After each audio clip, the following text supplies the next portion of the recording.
we have this under control and we're not worried about it.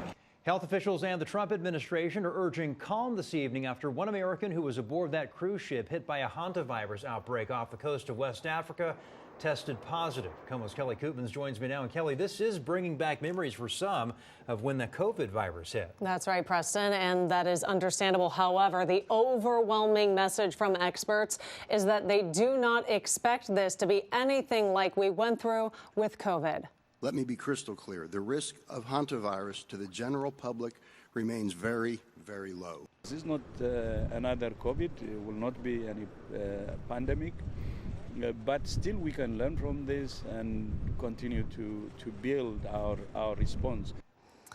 Hantavirus is still extremely rare, and this particular strain even rarer. It does not transmit as easily as COVID. One American citizen who was on that ship is in a biocontainment unit at the University of Nebraska Medical Center. They have not displayed symptoms. 16 other U.S. citizens and one British U.S. resident who were passengers on that cruise ship were also taken to the facility.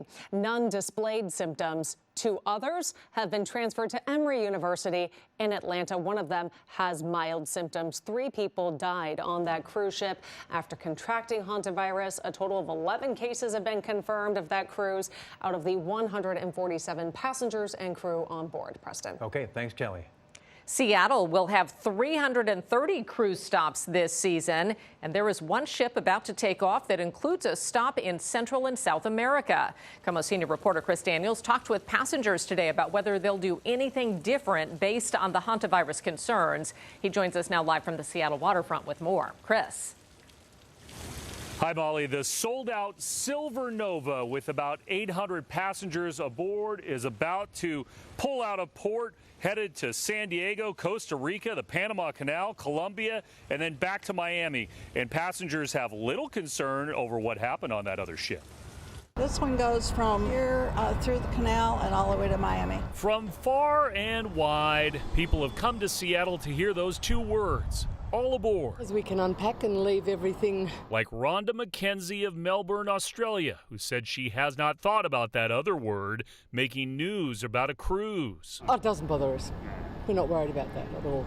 The hantavirus that killed and sickened passengers on a different cruise ship is prompting memories for others. People are analogizing to COVID, and this virus does not historically acted like COVID or another coronavirus. But Dr. Alex Greninger of the UW's Division of Disease Diagnostics and the Department of Laboratory Medicine and Pathology says there are key differences. And in fact, the state is already native to a form of the virus that does not spread from human to human, and there have only been 6 diagnosed cases in King County since 1997. They can be picked up by people, usually directly from the rodents, either from inhaling like rodent droppings. You're in a cabin with some rodent droppings or rodent urine. So we have the one in eastern Washington called Sin Nombre. It's also in New Mexico, California, the West. Which means, according to Greninger, you could be more likely to catch the strain in a wooded log cabin than a ship's cabin.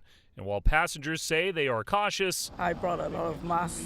The Australian Mackenzie says she was more worried about international issues than infection. We just wish we didn't have to come through the United States. As this ship sets sail.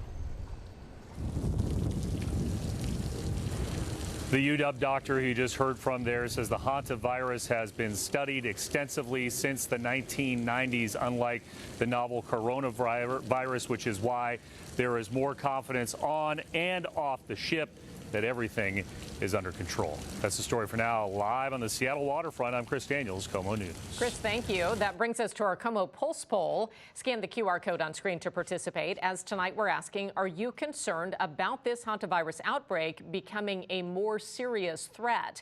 Here's a live look at the results. Right now you can see half of people, 50% say no. Right around a third at 32% say yes. The remaining 18% say we'll wait and see. Again, if you'd like to weigh in, scan the code on your screen. It'll take you directly to the story on KOMOnews.com.